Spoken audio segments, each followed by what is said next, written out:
السلام علیکم ورحمۃ اللہ وبرکاتہ۔ آج کا ہمارا ٹاپک سورہ الانعام ہے، آیت نمبر 11 سے لے کر آیت نمبر 20 تک۔ آئیے سورہ الانعام سے اپنے سبق کا آغاز کرتے ہیں۔ شروع کرتی ہوں اللہ تعالیٰ کے نام سے جو بڑا مہربان نہایت رحم والا ہے۔ ترجمہ: آپ فرما دیجئے کہ ذرا زمین میں چلو پھرو، پھر دیکھ لو کہ تکذیب کرنے والوں کا کیا انجام ہوا۔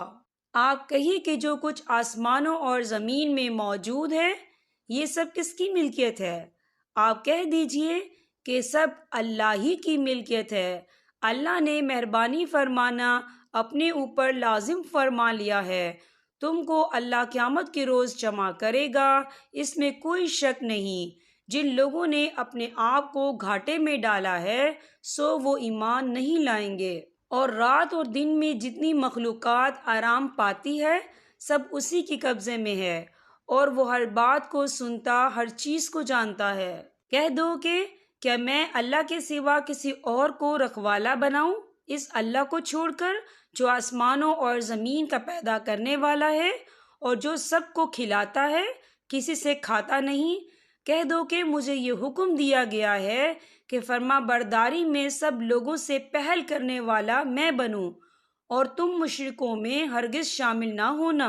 آپ کہہ دیجئے کہ میں اگر اپنے رب کا کہنا نہ مانوں تو میں ایک بڑے دن کے عذاب سے ڈرتا ہوں۔ جس شخص سے اس روز وہ عذاب ہٹا دیا جائے تو اس پر اللہ نے بڑا رحم کیا، اور یہ صحیح کامیابی ہے۔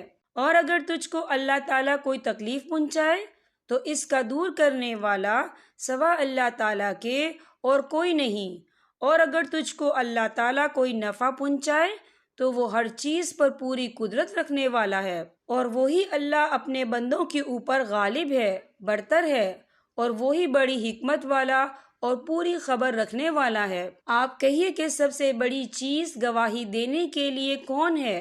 آپ کہیے کہ میرے اور تمہارے درمیان اللہ گواہ ہے، اور میرے پاس یہ قرآن بطور وحی کے بھیجا گیا ہے تاکہ میں اس قرآن کے ذریعے سے تم کو اور جس جس کو یہ قرآن پہنچے ان سب کو ڈراؤں۔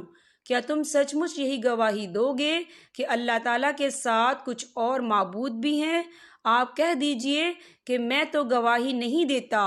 آپ فرما دیجئے کہ بس وہ تو ایک ہی معبود ہے، اور بے شک میں تمہارے شرک سے بیزار ہوں۔ جن لوگوں کو ہم نے کتاب دی ہے وہ لوگ رسول کو پہچانتے ہیں جس طرح اپنے بیٹوں کو پہچانتے ہیں۔ جن لوگوں نے اپنے آپ کو گھاٹے میں ڈالا ہے سو وہ ایمان نہیں لائیں گے۔ یہاں پر ہمارے سبق کا اختتام ہوتا ہے۔